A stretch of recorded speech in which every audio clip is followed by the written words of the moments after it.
First off, let's start off with what the main aim of the African Media Barometer is. Yeah. Well, the African Media Barometer has been taking place all over across the continent for almost a decade now. And Namibia is one of the countries that has consistently participated in that AMB. And the whole point of the AMB is for Namibian media practitioners and civil society to assess the media environment in terms of a number of indicators that we've highlighted based on the various African Union declarations on freedom of expressions that we've had so far. So we bring together, this year we brought together 6 media practitioners from state-owned and independent media, as well as 6 civil society representatives. So 12 people. We sit together for a whole weekend and we go through each indicator and discuss what Namibia's situation is with regard to that specific indicator. For example, we would ask, how is Namibian media ensuring that the voices of women are represented, the voices of minorities such as people living with disabilities and so forth.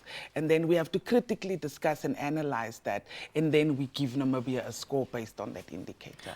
Now in April you also had a meeting about the AMB, and what was some of the contents of discussion back in April? No, April was exactly what we did then, because the AMB is a process where we have to sit together as a Namibian contingent and discuss it. So it takes a weekend to go through every indicator, and we had a very good moderator, Nangula Sheavali, who has been very active in the media and civil society industry for the past few years. So she was very good in unpacking the challenges, and if we want to lie, because sometimes we don't want to be honest about our weaknesses, she would push us to be more honest and to be really critical and look at us, because it's sometimes difficult to do some self-critiquing, so it's important for someone to push you to be more honest and look at your weaknesses as well.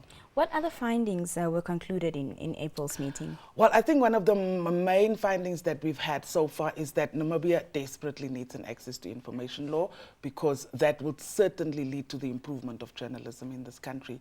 Secondly, what we also found was that Namibian media is reactive instead of proactive. We are too events driven. Something needs to happen before we report on it, while real journalism is about going out there and finding the story. I was just talking to the guest that will come up after me, and he was saying that Namibian media is like we sit on a hill somewhere and then we come down and then we report on it and then we judge and then we go back to the hill. And that is unfortunately true. So we really need to, as Namibian media, be more analytical and critical and really focus on informing and educating more than just giving people the headlines. What we also found was that another point that we highlighted is we congratulated the NBC on a very successful digital migration process.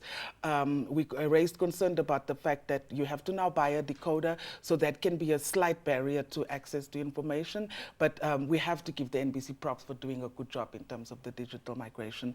And I think some of the other issues that we've also raised is Namibian media needs to focus more on investigative journalism, and that the institutions such as the Polytech and the NBC also need to not focus only on giving skills. They shouldn't just train media students on how to do interviews, but actually how to think critically. It's no use you give someone skills to interview, but that person doesn't actually go deeper and analyze an issue.